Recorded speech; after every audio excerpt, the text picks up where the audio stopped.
Hello, everybody, and welcome to episode 23 of I Wish You Were Dead, a podcast about things that used to be alive. My name is Mike, and that over there is Gavin. Gavin, nobody likes you when you're 23, but I still think you're as beautiful as ever. See, I don't know whether to be insulted by that or take it as a compliment. I'll do both. Both was thanks. the appropriate reaction. Both Thanks, is what I was going for. Okay, well, it's a good thing I'm 25 then. I'm not 23. So we'll see what Mike has to insult me with for 25. But I've got to keep coming up with like new songs that have different different ages in each one. For each episode, that'll be my my new project. But what's new, Gavin? I heard you're moving in my neck of the woods soon. I am, now that I've finished my my master's degree. I will be moving. Oh, why? Thank you. I'll be moving back to New York in lieu of finding a job. Yeah, so I'm still applying for a bunch of jobs, applying for a couple positions at like national parks and things, just like sort of temporary internships and stuff until I can get, a bigger foot in the door. But yeah, so in the meantime, I'm moving back to New York, which is refreshing. As much as I like South Dakota, I'm ready to be home for a little bit, I think. I'm ready to be like not that far away from you. We were just talking before we started recording. There's a real possibility of some live in-person recordings with the two of us before too long. Yeah, definitely. I'm excited for that. I can't wait for that. Like with you specifically, but also just in general. Like this, oh God, I know. I am hoping. I've already started seeing a couple of friends now that were vaccinated, and I am ready to not care for a little while.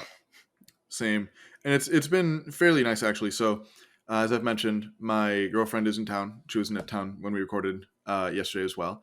And then my parents are in town. They're helping me move back to New York just because I have way too much stuff to ever, take back by myself. And, all four of us are fully vaccinated and the 2 weeks out from the second shot. So we've been going out a little bit and just sort of acting more normal. Still not totally normal yet, but the most normal I've personally felt in the last year and a half. It really is just that sigh of relief of, okay, I can now go do stuff, and like I still shouldn't be an idiot, but I can I can go and just like, all right, I'm gonna go have a burger or something. Right, like I'm not gonna go around licking stuff and coughing on people, but yes, there are some habits we should keep with us, but overall, I am looking forward to the summer, which is just about upon us. Yeah, just about. My parents have told me, at least in northern New York, that the weather's been really crappy up until like the day they left. It was super nice. So hopefully summer comes on strong, at least in New York. Yeah, we can save winter from coming on strong. Yeah, at least for a little while. Yeah. So before we get started with today's episode, do we have our calendar pick of the week? We sure do, but before we get into that, make sure to check us out on Twitter as well. The link will be down below in the show notes. I really want to grow on Twitter. I think it's fun. I really enjoy Twitter. Although I'm not in general very good at social media, personally. It's something that I want to like learn how to actually do, because I feel like that'd be like a useful skill to have. As like someone who like does sort of science communication things like this, I feel like that's just a generally useful skill to have. So what Gavin is asking for is for you to both follow us on Twitter and then to reply to all his tweets and give him feedback on how this tweet could have been done better. That's exactly what I'm asking for. Please do that. The more engagement, the better at that point. Do we have anything else to plug, or are we ready to get going? I think we're good. So, do you have a year guess for me, Mike, for the calendar? I'm going to go with they've been real recent. I'll go 2019 because they've been real recent lately. Mike, don't tell me I got it. You actually got one. Yes. It took me, I don't know when we started this, what episode, but like episode 2 or 3 or something. Yeah, it took me 20-something episodes, but I finally got the year right. Do I go for the month now? Oh, no, wait. Well, I mean, it's today. Yeah, well, it's at least sometime this week. So yeah, right. I will guess the month being May. You are absolutely correct. So this is from May 20th. So tomorrow, the day that this is going out. So from 2019, conversion for greenhouse gases found. Eh? Yeah, well, you know what greenhouse gases are, I assume. I've heard, CO2, methane, trapping, sunlight, warming the earth. More or less, Generally yeah. not a good thing. Yeah, that's pretty correct. But, so, researchers from Stanford University's School of Earth, Energy, and Environmental Sciences proposed a novel method for reducing the negative effects of harmful greenhouse gases in the atmosphere by converting them into a different greenhouse gas. I have not yet read any of this, so this is new to me as well. That doesn't so much seem like solving the problem as much as like, hey, we're making a slightly less bad problem. Right. Like I appreciate the effort, and if it like is a significantly less bad problem, then I will take it. But I'm not sure if that's calendar worthy. Just hearing you Right. describe it. Well, let's see how significant it is. So, Okay. specifically, experts say that it is possible to convert methane, 60% of which is created by human activity, into the relatively less harmful carbon dioxide. Okay, that is actually fairly significant. Methane's way worse as a greenhouse gas than carbon dioxide is. And so they can do this with methane that's just already in the atmosphere and convert it to CO2. Well, let's find out. Despite the fact that the process would still be releasing greenhouse gases into the atmosphere, researchers say that the net effect would be diminished overall, as methane is one of the most difficult greenhouse gases to remove or curb. Additionally, experts say that a ton of methane, so 2,000 pounds of methane, removed in this way would be worth nearly $12,000 in carbon offsets. Okay. I mean, this seems like a stopgap, but I agree. we need it. Like Yeah, no, methane's very, very much like everyone talks about carbon dioxide because we're emitting much more carbon dioxide, but methane's more potent on a like like per, you know, like with per gases, capita, even I though don't, it's I not don't the know right why phrase. they're talking about tons, because with gases you usually use volume. Because like, how do you even conceptualize 2,000 pounds of a gas? Like, but anyway, like liter Yeah. for liter of, or gallon per gallon, whichever you prefer, um, of gas, like methane is over 10 times more potent as a greenhouse gas. So like this is a really good thing. Still not awesome. But the fact that they actually mention that methane is much more difficult to remove because at least certain rocks can, like carbon dioxide can be deposited as rock, whereas methane cannot. So Hmm. that's good. Really? Anyway, yeah. Well, just because there's lots of like calcium. The biggest thing that carbon dioxide is deposited as is like limestone rocks. Really? Yeah. So Really? limestone is made out of a mineral called calcite, which is calcium carbonate. So it's one calcium ion or one calcium atom, and then a carbonate ion, which is CO3 instead of CO2. So basically, it'll steal an oxygen from water and add that to its carbon dioxide self, and then form with calcium. And it's tricky, but it can be deposited as rocks. Most of the time, it's by things like shells and stuff dying. That's normally how limestones form. But it can just be like precipitated out of the water by itself. That doesn't happen often, but it can happen. Man, can our episode be about this? Because this is fascinating. Not today. We can do one eventually, Okay, but please, can we write that one down? Can we? Because I that's will. nuts. So carbon capture, I guess, is what we want that one to be. Yes. Okay, we can actually. Yes. I mean, I'm planning to do a climate change episode at some point, so we can weave that in. Perfect. I am all for baking that in there. Definitely looking forward to whenever that episode's able to come. And I guess my protesting aside, we should get to the actual topic of the day. So Gavin, what is it that we're going to be learning about today? So we're going to be learning about living fossils, which Mike spoiled for me that he has not actually heard this term before, which makes the I initial actually might setup. have. It makes So the initial setup of this episode a little trickier, but we'll roll with it. Um, Yeah, but so yeah, we talked before we started recording, and Gavin's like, "Have yep, you heard this term?" And I said no, but I've yeah, thought about it in the 15 minutes since he first asked me. I actually think I have heard this term before. okay, It's just been quite a while, okay, and probably in the um, wrong context. right. Well, there really isn't a right context for it, which we'll talk about. But yeah, so it is a term that you hear a lot, especially like as a paleontologist, or even just a lot of like modern biological things. You hear it talked about somewhat frequently, and it's almost never used correctly.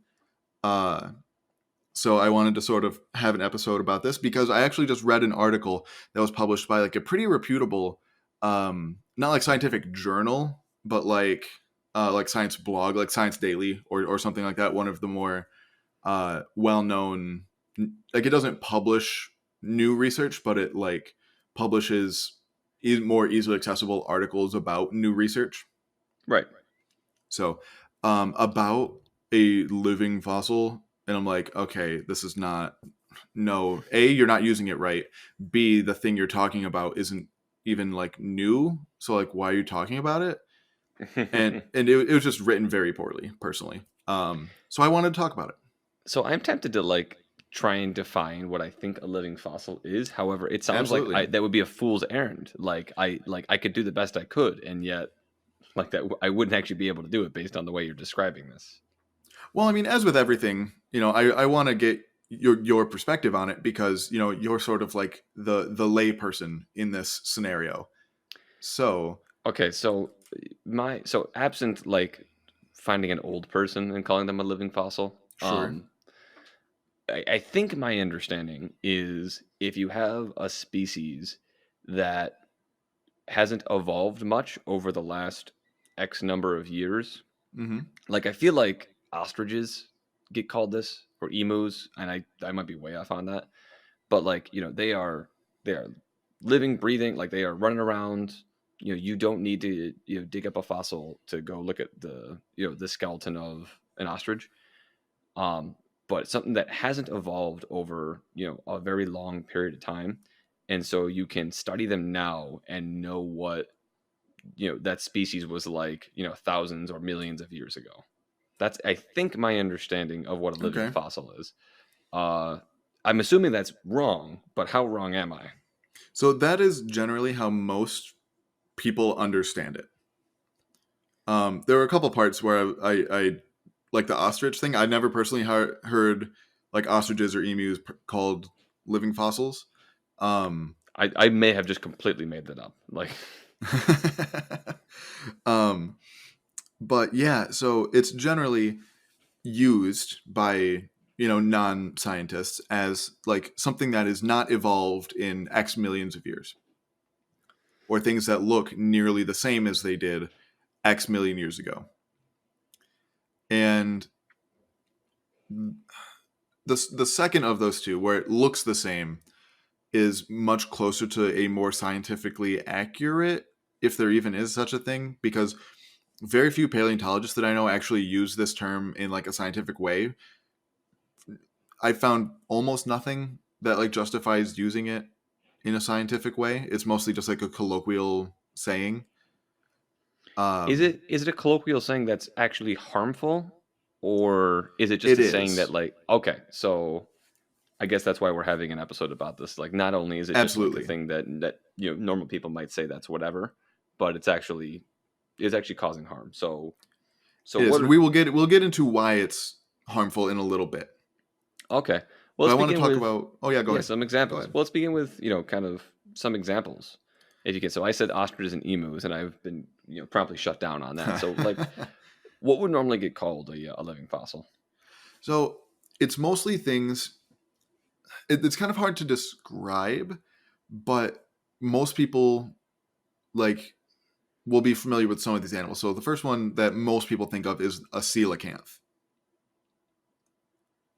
Have you ever heard Googling of that. this animal? Googling it right now. Okay, it is a genus. Well, it's an entire group of fish um, that was originally described Oh goodness. using fossils. Is a pretty big deep water fish, and this entire group was named by fossils. There's a bunch of fossil species that we're aware of. We did not know that this group had any living representatives until the 1930s, when somebody fished one up off the coast of Africa. And we don't have any fossils of them after the Cretaceous Paleogene mass extinction, when the dinosaurs died 66 million years ago. That's when we stopped seeing their fossils. But clearly, they've been alive the whole time because we have ones that are alive now. Right. But looking at a skeleton of one of the modern ones and one from, way back in the day, even back in like the Triassic, 200 some million years ago, they look very, very similar. And as I pulled this up on Google Images, one of the kind of suggested autofills after is it Coelacanth? Is how it's pronounced? Yes.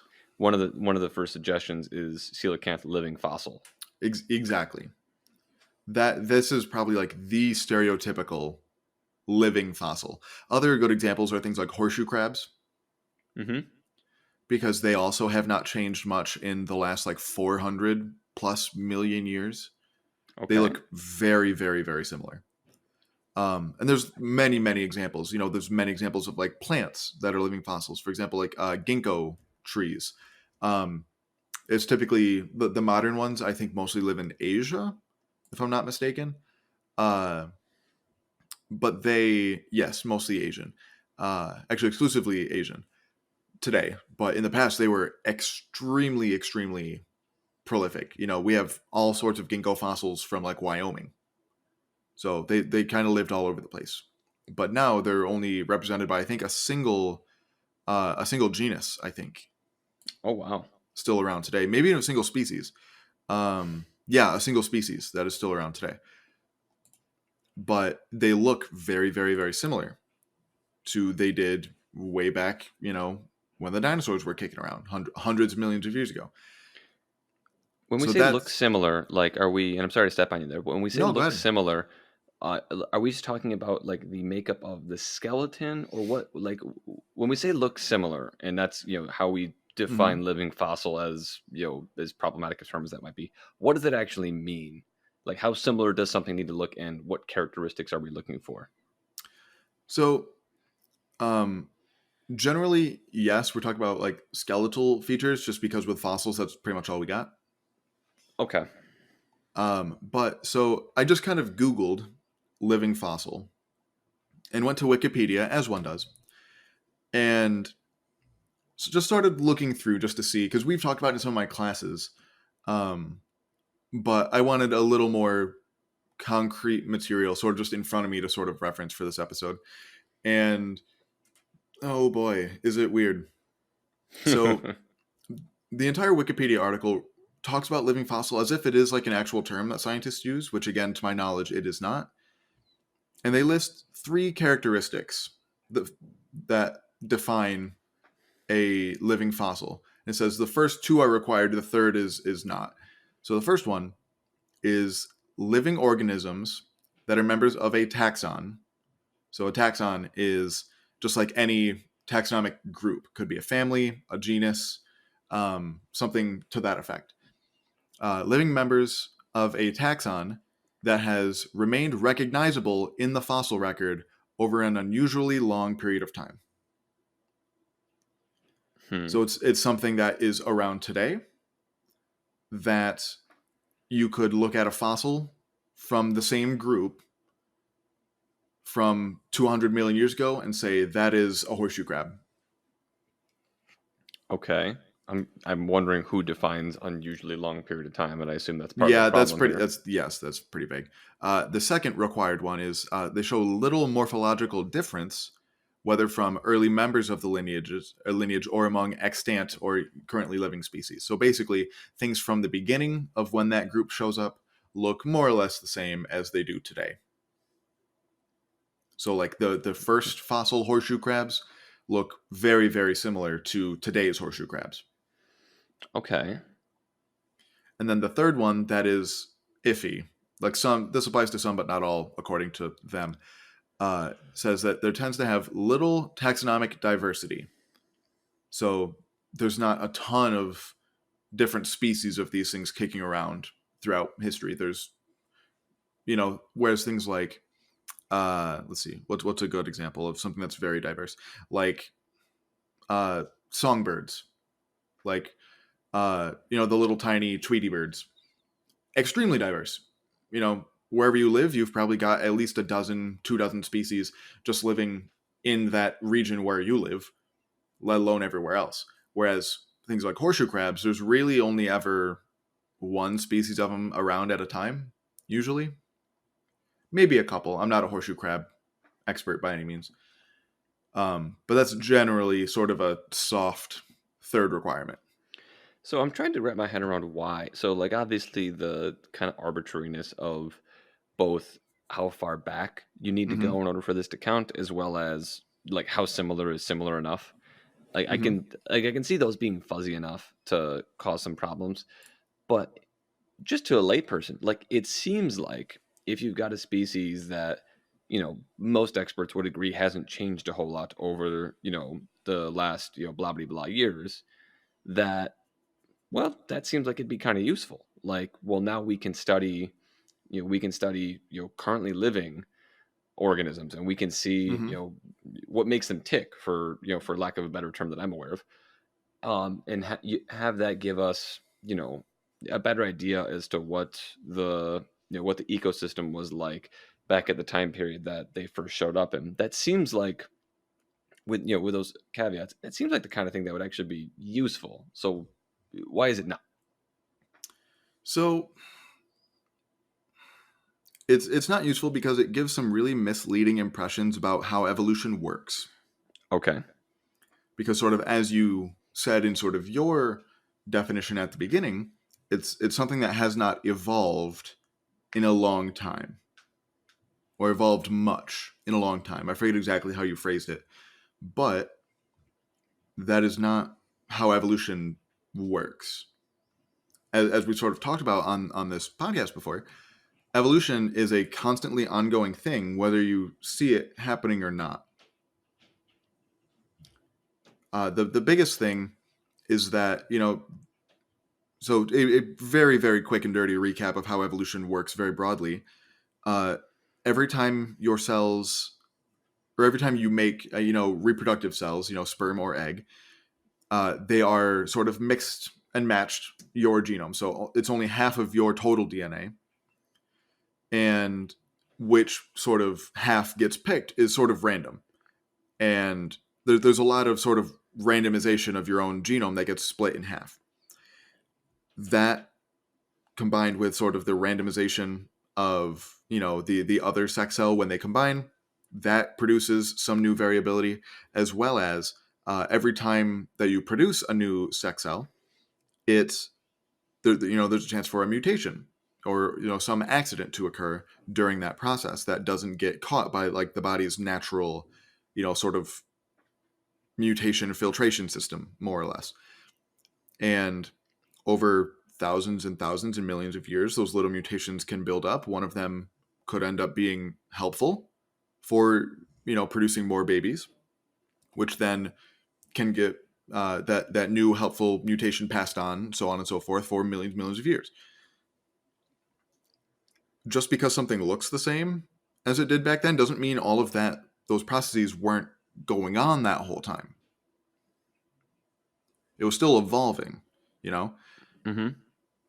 And I think a really good example of this actually is, so there are 2 different species of living coelacanth today. There's one that lives more off the coast of Africa and one that lives in Indonesia. And they're in the same genus, but they're 2 different species. And genetically, we've tested their DNA, and genetically, they are more different from each other than humans are from even orangutans. Oh wow. Okay. Right. So clearly calling a coelacanth a living fossil, like It, somebody it screwed that up. right, and well, realistically, um, I didn't actually know this until doing some of the research for this episode, but the term was actually coined by Darwin in The Origin of Species. Oh wow. Right. He. Wow. Mm-hmm. Darwin, buddy, you're letting us down here. So But I think after that, it got co-opted to talk about things that just look old or look like they belong in prehistoric times. I often sort of hear it used for things like crocodilians as well, just because Mm-hmm. they look big and ancient and reptilian, similar to how dinosaurs do. Um, and so it's sort of co-opted by media, I think, to give a false perception of how evolution works, which is why I personally really don't like the term. Is there any way for this term like to be used, correctly if, if the media hadn't taken it and run with it, if scientists had it, like, is there a world in which this idea like could be used, or like is this just so far afield from the way evolution actually works and the way scientists do their jobs that like it is for all practical purposes just like not something that would be used in any way in any kind of scientific discipline? Personally, I think the best use of it would be groups of living organisms, because this, like we mentioned with ginkgo plants, it's a type of tree. It applies to plants as well, but any group that was like originally named based on fossils that we then found living representatives of, and there's a solid handful of these. So that's probably, if I were to go back in time and define living fossil before the media got their weird hands on it, um, that's probably how I would define it. Okay. So the biggest thing is that I kind of wanted to use this as sort of a springboard for talk about how evolution works. In Hmm. that, as I've said, there's those random changes, some of which might be beneficial, that then get passed on to the kids of the ones who can produce more kids because of that beneficial variation or mutation. But there's also sort of different thoughts of um, how this happens, because there are certain times where we see not a lot of general change going on, and of course this varies from group to group.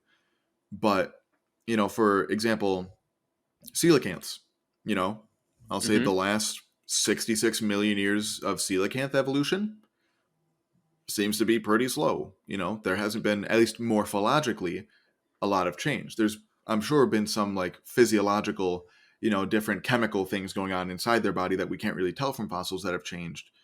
Hmm. But skeleton wise, they look very similar. So that's been relatively slow. Whereas other times, like we've talked about, sort of in the Miocene period, or epic rather, um, horses get extremely diverse, and they get diverse very, very quickly in a span of only like a few million years. So why is there this discrepancy? So that comes down to a sort of thought of evolution, because as much as we like to think we fully understand it, we kind of don't. We have a really firm grasp on, like, yes, it happens. We just sort of argue about how.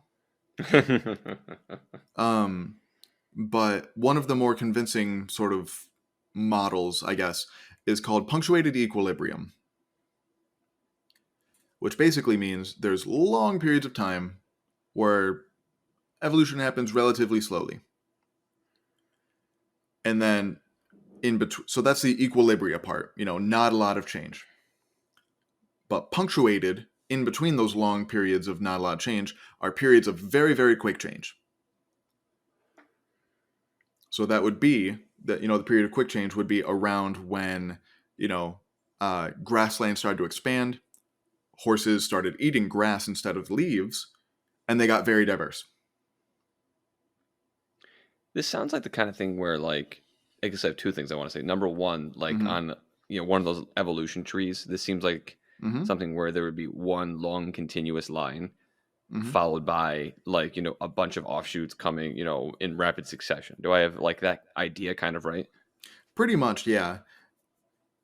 And then so the other way I was like, as this was going through my head, like if there was a particular species that had just like super well adapted to a particular environment and that environment lasted for a while, Mm-hmm. It was really used to living, I don't know, the desert or something, and that's all it ever was. Yeah. And then all of a sudden, one day grasslands, the environment changes, and now that area that was a desert now has grass in it. And that sudden change in environment then prompts, a bunch of different offshoots of this one species. Is that one way this punctuated equilibrium can actually go about happening, or is that a little too simplistic, or No, very that's simplistic? that's more or less exactly what happens. Okay, And it gets a little more complicated than that. So of course. basically, up until the people who sort of came up with the idea of punctuated equilibrium, this was in like the early 70s, is when people sort of started, proposing that this might be a thing. Because up until then, it was sort of thought that evolution was just like a long, slow, steady transition, and you in the fossil record you just happen to get points along like that line of slow succession. But Right. the more data we got, the more we're like, okay, this probably isn't true. um and since punctuated equilibrium has been proposed, that's not quite the way it, from what we can tell, it doesn't happen quite the way the original people proposed it. It's somewhere kind of in between uh like punctuated equilibrium and the long slow thing. So it's weirdly complicated, but punctuated equilibrium is probably just the easiest way to explain it.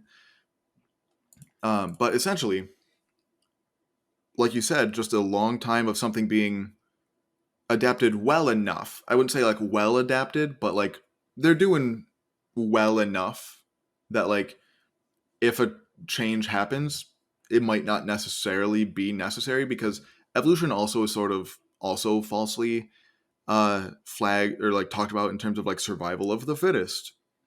And that's not really also how evolution works. It's like survival of the good enough. You know, Right. If you're are able you to are continually get to the point where you can reproduce, good. yeah, right? Like if you, for some reason break a leg, or well, I guess that's not a genetic thing. So if you're like a horse or something and you're born with like a slightly deformed, front hoof, but you still have babies, hey, good enough. You did the job. Mm-hmm. So, um, but yeah, so essentially with things like coelacanths, which are very, very deep water fish, they typically live well over like 300, 400 feet deep in the ocean. Um, and so down there, not a lot of things change. You know, it's even with like climate change.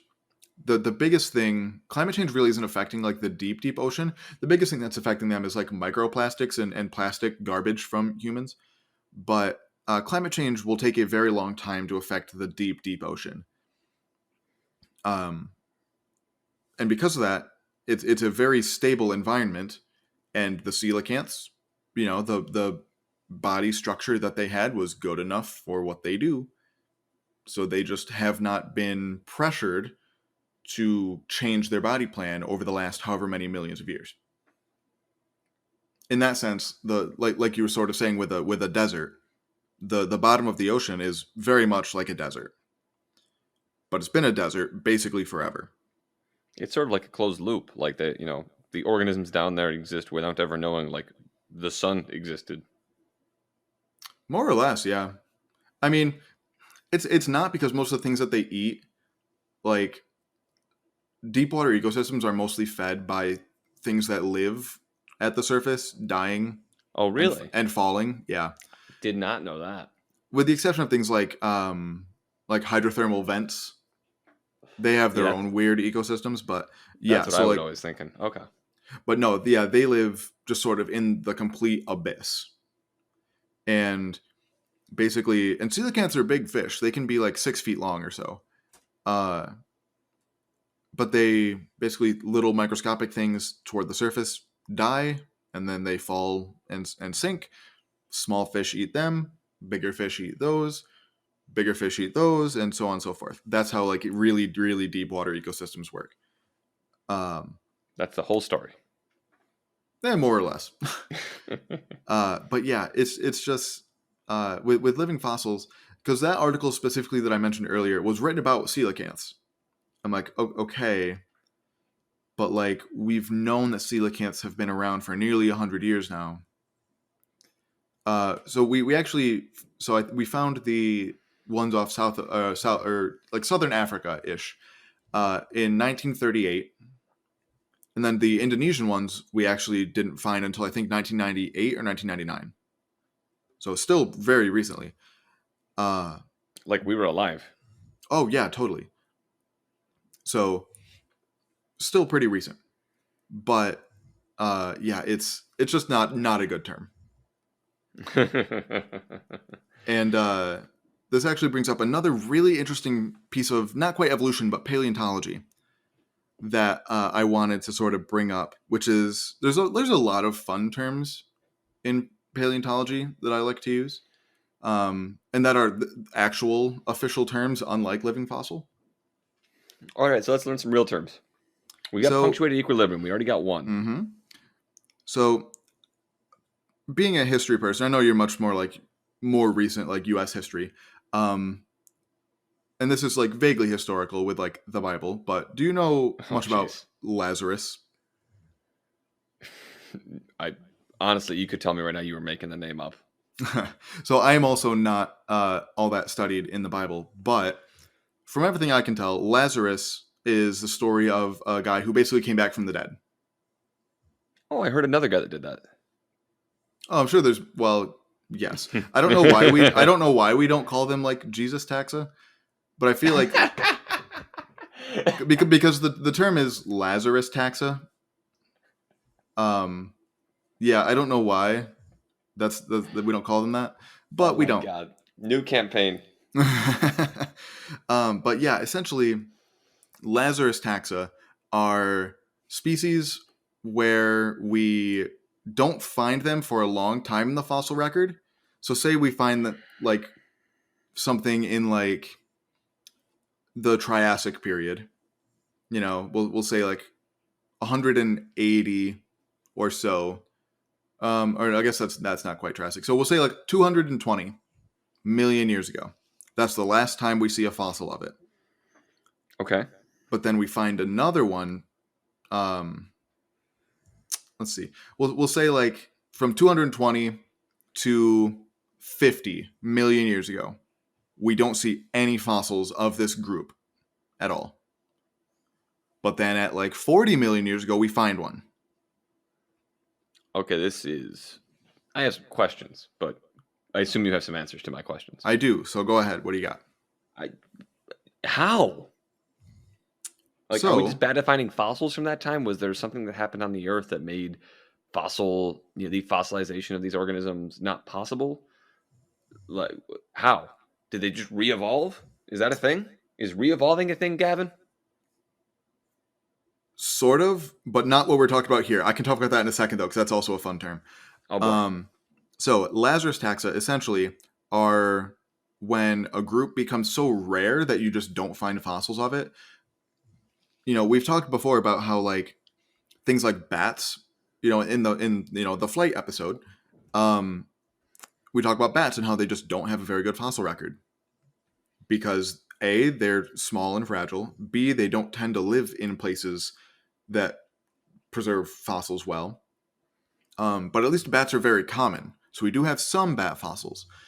But being common is easily the easiest way to become a fossil. If there's a lot of you, statistically, some of you are going to be fossilized. That makes sense. But coelacanths, from what we can tell, even today are very rare. Like the Indonesian ones, in the roughly 20 years between when we found them, and I think the last data that I was able to find for it was from 2018, only 8 of them had been found in 20 years. And that's when we know and have been looking for them. Right. So it's like they're very rare. And if something's rare, it's just the odds of it becoming a fossil in the first place are very, very, very slim. So it could have just been living in a place that didn't preserve fossils well, or a huge number of other reasons, that fossils just aren't found, Mm-hmm. So it was always there in that time where we weren't seeing the fossils, but we just don't have fossils of it. So that Gotcha. is a Lazarus taxon, and that is probably what most people think of like a good thing for a living fossil would be. You just don't see it for a while, and then the next time we see it is today. So if I had to guess, I would say there's probably not a whole lot of coelacanths being fossilized right now if Yeah, we're I'd say finding so little of them. that's broadly correct. Just because, I mean, have you ever seen videos of like when a whale dies and falls to the bottom of the ocean? I don't think so. They're very neat. You should look it up. It's called a whale fall. A whale fall. Oh boy. Yep, but like food in general is just so scarce at like the very bottom of the ocean that Right. like when something dies, especially something as big as a whale, but like I said, coelacanths are pretty big too. Obviously, nowhere near as large as like a whale, but when something dies and falls to the ocean, it's a big deal for the things that live down there, Hmm. and they eat it very very quickly. um, there are I'm just looking at the even thumbnails right now on YouTube, and there's a lot of oh yeah, skeletons. oh yeah, and there's also, especially in the deep ocean, just not a lot of like sediment being deposited there, which is what you need to become a fossil. Is you need to be buried. Hmm. And so generally it just doesn't really happen in the deep ocean. It's very rare that we have deep ocean rocks with a lot of fossils in them. You might get like one or two things in like a really deep ocean formation, but you're very rare to find anything large or anything where there's like multiple of them nearby. Right. The conditions just aren't good for it. Right. As opposed to things like coral, which live like on the shore where there's a lot of sediment being put on them, and there's a lot of them, which is good. So that's why you find a lot of corals in the fossil record versus a lot of coelacanths. But yeah, so that is if I had to pick a second best use for living fossil, it would be Lazarus taxa, where there's the long gap, and then we see them today. So that'd be slightly Hmm. more inclusive. There'd be more things that applies to, I think, than just the sort of definition I had earlier, where it was described as a fossil and then found alive sometime recently. And that seems to make sense because, like, it seems like this organism only exists in fossils, except for the fact that, there's a living one. We have fossils, we have a gap of, however many years, Hmm. and then, oh, they haven't, like that. That almost seems to be not very scientific, but like a better way for that term to be used. Yeah, I definitely agree. Um, but then I can't end this episode without talking about that other fun term. So Re-evolution. Yeah, what do we got re-evolution. here? So so we've talked about convergent evolution before on the Yes. podcast. Yes. Basically, when two things that are not related look like each other, more or less. Um, Sometimes you'll have a group go extinct, and like actually extinct, not we find it later, Hmm. not a Lazarus taxon, but goes fully extinct, and then later on you find something that looks a lot like it. We call those Elvis taxa.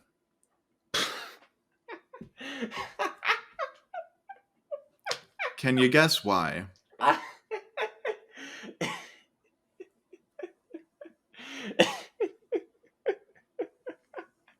Yes, yes, I can guess why. Despite the fact that I've never myself been to, say, Las Vegas, Yeah. I've the best evidence we have is that Elvis Presley, Mm-hmm. King of rock and roll, Sure. is dead, Yes. dead, not like hiding in a mountain somewhere. Correct. However, there are lots of other people that look suspiciously and sound suspiciously and move their hips suspiciously like Elvis Presley. So I am going with that so that it is they're different things, but damn it if they don't look really close. Absolutely. And Oh my god, that's amazing. because we're having fun, um, I'm going to read the direct quote from the paper that this term was like used in the first time it was used. When was this paper published? 1993. Okay. So it's been in use for a little while now. Yeah.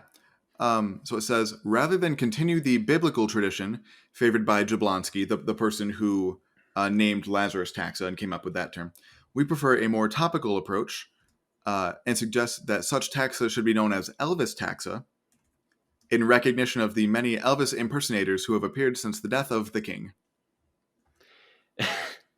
So they sort of proposed it as the same as Lazarus taxa, but should be used instead. These days, in the almost 30 years since that, it's come to be more widely used as how I described it, as a convergent evolution thing rather than us just not finding it for a while. Convergent, yeah, right. Okay, that that doesn't seem to quite fit the ethos, but I'd seem to get it. Yeah, and it's interesting because the first thought that I had when I learned about Elvis taxa was, okay, if the thing that went extinct, obviously it was not something happened to make it not fit its environment anymore. Right? So why would something evolve then to look like it and kind of do what it does? Right, like those traits have And already been that's selected against. right. So why would nature select for that same thing sort of again? And that sort of doesn't take into account some of the behind the scenes things that we just don't get with fossils. There could be, maybe the first one, the one that went extinct, just was not getting enough nutrients from its food that it was eating. It was just not a super efficient at doing that. Whereas the second one, if this usually happens a lot with things like clams or things like brachiopods, which are vaguely similar to clams, but things that sort of sit in the sediment. So it's like, okay, their shape is good enough to be sitting on sand without being swept away by tides and things. So the shape was good enough, but something about its physiology was not good enough. So the new thing that looks like it was just better at getting more nutrients from food or something to that effect. So they did it better. Yeah, exactly. I don't know if that's necessarily true of actual Elvis impersonators. Personally, I don't know. I also have never seen one, so I can't really say. I saw one performed in my hometown that I was working the show actually, and I was like, all right, this is good. But yeah, so with this, I kind of just want to go through now and talk about some other examples of living fossils because some of them are actually really cool because they really do look like things that are just super ancient and super old. But unlike things like crocodilians, which we sort of talked about, uh, you know, we have a fossil record of crocodilians. We don't have a great fossil record of some of these other things. All right, so let's hear it. So there is the genus Sequoia, and you might have heard of Sequoia trees. Yes, The very, very large redwoods. I'm familiar. So Sequoia is related to them, but older. And they basically, so the genus itself was named in 1941 based on fossils. We have fossils of this genus. And they were pretty widely distributed all across, what is today Asia. And then, sometime later, they just kind of found some chilling in like a very small pocket. They don't have a large range today. But they basically are just chilling, and where they live, they do pretty well. But there's just a little pocket in China where they still currently live. Really? And like these, it's not like these are like inconspicuous trees. They're like over 100 feet tall easily. So like easy to notice. Exactly. So it's not always things that live in a weird place, like really deep ocean, like coelacanths. In some cases, when the fossil was described first, it was just that the fossils happened to be in places where, like Western scientists, European scientists found them, but currently live in a place where they were not currently practicing, or like at the time practicing, Western science, places like China, or at least were not as well explored at the time by scientists. So that's pretty much the case of, this type of tree. It was just in a weird place that scientists hadn't been able to get to, and because of that, it went undiscovered for so long. And I'm sorry if you mentioned it. Do you know when this was actually discovered? As a fossil, like I said, sometime in the 40s. Let me look. Also later 40s, so very closely afterward. Oh wow, that's wild. That's like Let's someone's see. playing a prank on you or something. Oh yeah, totally. I'm just imagining somebody like going to a meeting like, all right, Frank, you're never gonna guess, but you remember the fossils that didn't exist anymore? Do I have a story for you? I'm just double checking to make sure that this is correct. Although some of the things, yeah. So the fossil genus was named in 1939. Okay, and then the living species, because there's only one species around, was named in 1948. So only about 10 years later. Oh wow, that's way sooner than I would have thought. Oh yeah, totally. There's many insects, just because insects don't tend to fossilize well. There's several groups of insects that were named from fossils that we then were able to find alive. Today there's a species of beetle, which is really neat in that the only living representative of this family is found in some like mountains in Siberia. Which, like, I'm like, I didn't even think bugs lived in Siberia. Yeah, Okay. I wouldn't have guessed that either. But okay. So in that case, the fossil genus was named in 1985, and then the beetle was found in 1996. So also 10 years later. Mm-hmm. Let's see. Ginkgo trees, like I said, super, like incredibly widespread. Throughout most of the Mesozoic, when dinosaurs were around. Right. And then the tree today is actually pretty widely of you can buy ginkgos to grow. Usually they won't grow in where you live. They have a pretty specific like kind of temperature and stuff that they need. But you can try. Mm-hmm. But the first member of not the genus, but their larger group, their order, appeared almost 300 million years ago, and they've just been chilling this entire time with very, very little morphological change. That doesn't mean no physiological things have changed, but due to the way that fossils work, we obviously can never know that.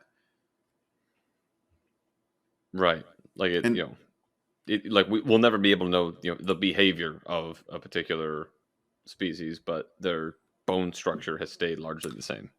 We can talk, or we can learn a little bit about behavior and things. Not a ton, but we can learn some. Mostly like metabolic stuff, and even that we can do some. But how they process food, how efficient they were at eating, or in the case of plants, how efficient was their photosynthesis, things like that.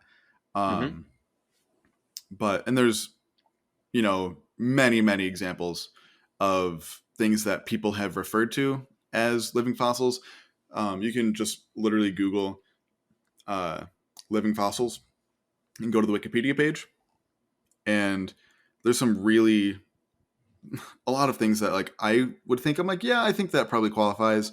Just me being totally like subjective in what I think would count, because on here they have snapping turtles as living fossils, and I'm like, well, that doesn't make sense. We have great snapping turtle fossils, and but not even from all that long ago. So this is just kind of once again proving the point of, in addition to the other issues with the term, just the arbitrariness of how similar and how recent and all of that.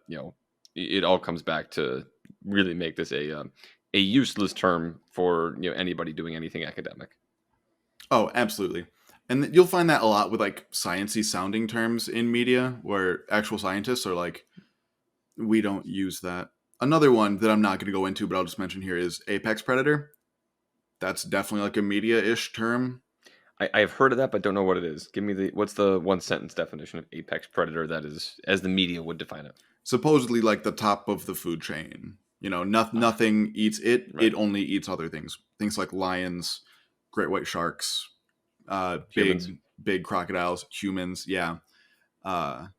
Stuff like that.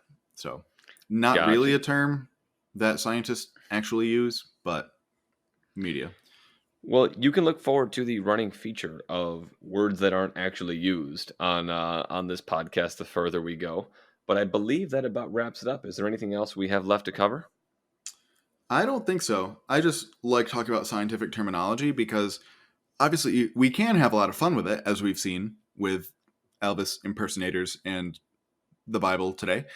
But some of them, despite being sort of innocent sounding like living fossil, really just don't make sense.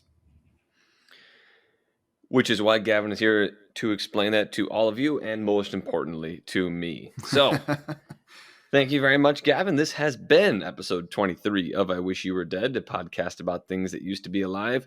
If you hear someone using the word living fossil, send them this episode, make them listen to it, and hopefully they will change their ways. Yes, please. Thank you, Gavin, and we will see you guys all next week.